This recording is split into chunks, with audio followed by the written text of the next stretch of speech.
Hey everyone, Ronnie here, and welcome to News to Astonish, where we discuss comics, movies, games, and more. And today I have a video to share with you. It's from the creative director of Marvel Games, Bill Rosemann.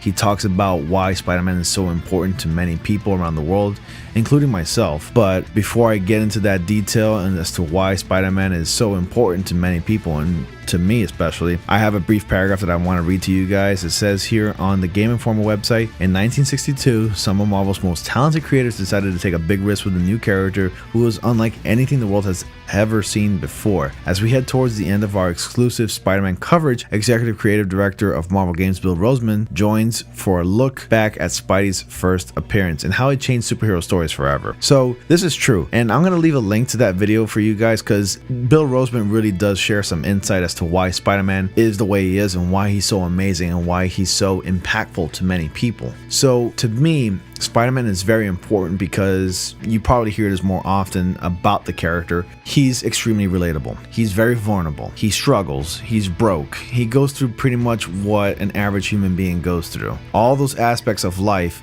are applied in the comic book. And it's not about a chiseled jaw superhero billionaire, or it's not about gods or goddesses where everything's just fine and dandy and it's always perfect. No, Spider-Man is the kind of person that just goes through normal problems every single day like everybody else. And that's one of the most appealing aspects of Spider-Man. To me, I've loved Spider-Man not because the costume at first, but when you dive deep into the man part of Spider-Man, you really get to learn about the guy. You care about Peter Parker. He goes through what an average man or young teenager goes through in their everyday lives. And the average teenager is worried about getting a girlfriend, having money, going to work on time, getting to school on time, finishing their homework, that kind of stuff. And it's because of that it really changed the game back in the 60s. Because beforehand, having comic books and reading about superheroes really introduced this sense of escapism and fantasy. And during this era in the 30s, 40s, and 50s, the Great Depression had already begun. And the only way to have a sense of escapism is to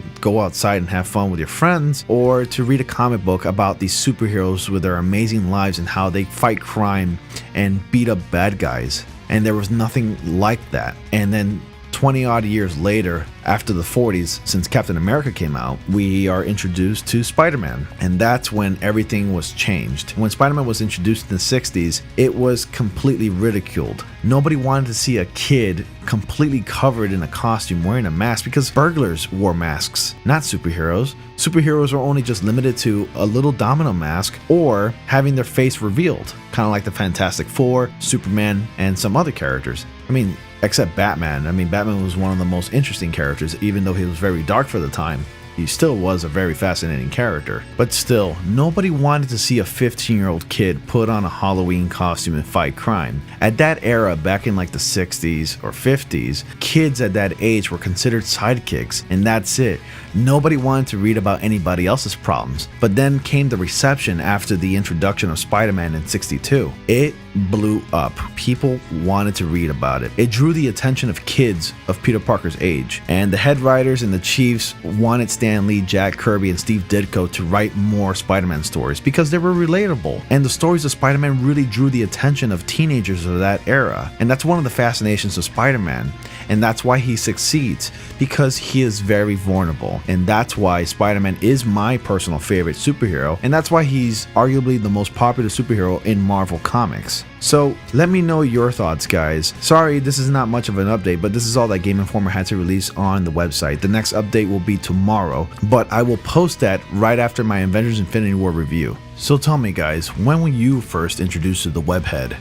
Was it a comic book, a TV series, a movie perhaps? For example, I was introduced to Spider-Man for the first time in the 90s, and that was the animated series. God, I love that show. And then I've been reading Spider-Man comics and watching the movies ever since. So let me know your thoughts, guys. You tell me why you think Spider-Man is so important. And it doesn't have to be Spider-Man. And if you have another superhero in your life that you think is very important, please go on and share with me. I love to read your comments, guys. As always, guys, please be sure to like, comment, subscribe. Click on bell notifications so you don't miss anything. Don't forget about my giveaways. I do have the Spider-Man Collector's Edition giveaway going on right now. And recently, I just announced the Spyro Reignited Trilogy giveaway going on right now as well. So you know what to do. As always, guys, thank you very much for watching, and I will see you all in the next comic panel.